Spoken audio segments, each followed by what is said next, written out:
welcome back to Just Kidding Around. I'm Justin. And I'm Kyle. We're coming at you from Coventry, Rhode Island, and we're about to crack open some fresh beer.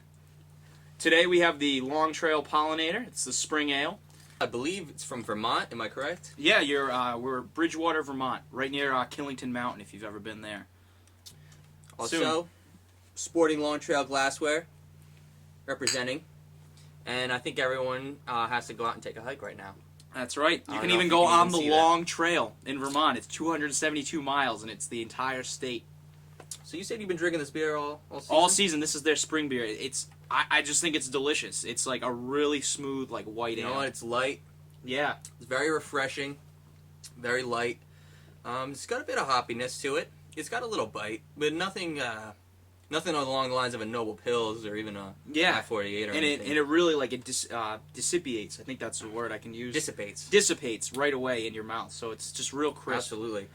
Okay, no, but seriously, guys, let's get into the show today.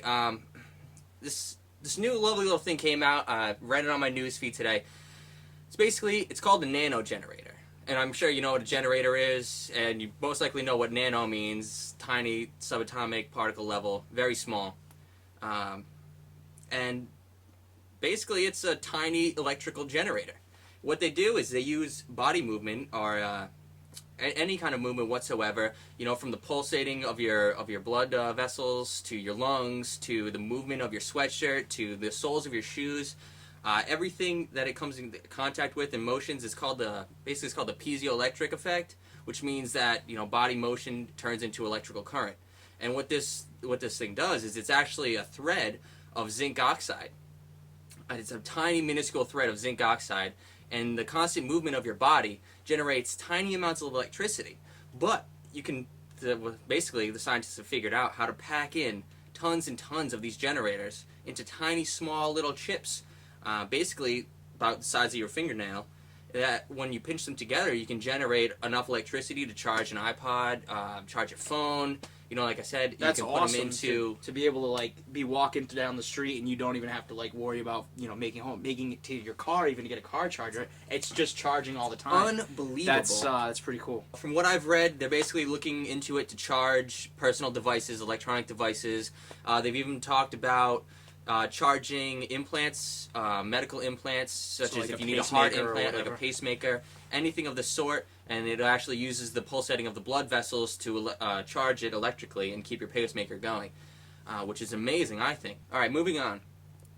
Justin, you want to bring us into our new... Sure, the next thing that we want to talk to you guys about today is iPhone and Apple and them tracking you with, if you have any type of geographic apps on your phone, so like Yelp, Foursquare, Google Maps, Latitude, basically anything, any GPS-enabled program, and it just tracks. And it does this every 12 hours. Your phone sends out a signal to the nearest tower, and it stores where you've been for the last 12 hours. Well, I'm just gonna read you this quick thing right here. So when you're using a location-based app, Maps app, to get your location, you're first pulling data from Apple's geo database to get your general location. Then the GPS chip chips home more precise latitude and longitude. Exactly. So it speeds up. That's what I was referring to. And I don't think that's necessarily a bad thing, but a lot of that's not encrypted. And that is a concern. Professional thief is definitely going to do this. So if you just leave your phone on the table one night and they grab it, they can look it up, find out where you go all the time, find out where you live, find out what times you're not at home, and then bam, they're robbing your house blind. They're tracking you. Should we be worried? Should we freak out? Should we all flip out on Apple? Here's the thing. I don't think it needs to be in their system for a year. I don't think that's the best move. But at the same time, when they're using this data to give me advertisements on websites, while getting advertisements sucks, and I hate to be advertised to, at the same time, I'd rather get personalized ads about places I'm going to go to or might like rather than stuff I'm not going to go to. And so... And the same principle is on the internet and Facebook and cookies, and that's a whole debate for another day. So just know that it's happening to you, be aware, and don't leave your phone anywhere. Don't leave your phone anywhere because they can find your house, they can find your family, and they can figure out if you're going to see the shrink or not. Not gonna lie about that. Scare the bejesus out of you, audience. Alright, so aside from scaring you today, we also want to thrill and excite you. One of the little gems I found while stumbling upon the internet is this little personal what would you call it, an airplane, really. It's a little personal airplane called the Fly Nano. Now, this thing is unbelievable. And when I say unbelievable, I mean unbelievable. In price tag and in functionality. It's about... What is it, like $500,000 to buy one of these? No, it's about $27,000 to $37,000 US dollars to purchase a Fly Nano. It comes in 3 different types. They have the electric series, the gas series, and the racing series.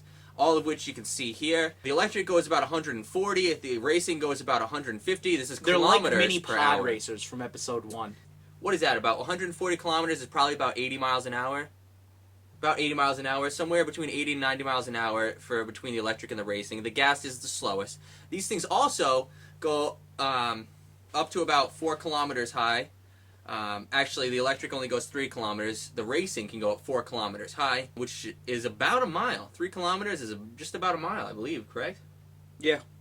Yeah. So, you're looking at about a mile high, going about 80 to 90 miles per hour in your brand new Fly Nano. You need to be on water to take off and land. If you can't land on water, you're going to have a bumpy ride. I'm sorry, but that's basically what it is. So if you landlocked states, hopefully there's a lake near you somewhere. Other than that, you don't need a pilot's license. That's cool. No pilot's license required. You can pick one of these things up tomorrow, buy it, bring it home, and take it up in the air the next day. Unbelievable. That's sick. I highly suggest you check this out. What's the site here? Unbelievable. The site is www.flynano.com. This nice is and an epic simple. picture they have up here. It's like dogfighting. And if anyone buys one, feel free to call me. Leave a post on the page. I'll contact you with my phone number. We'll get together. We'll have a day of it. I'll bring the hot dogs and buns. Maybe a 6-pack of some Coors, the banquet beer. No, I'm just kidding. I'll bring some nice long trail. This stuff is great, actually. I'm not going to lie. This will quench your thirst after a long day of flying on the lake. It's very good.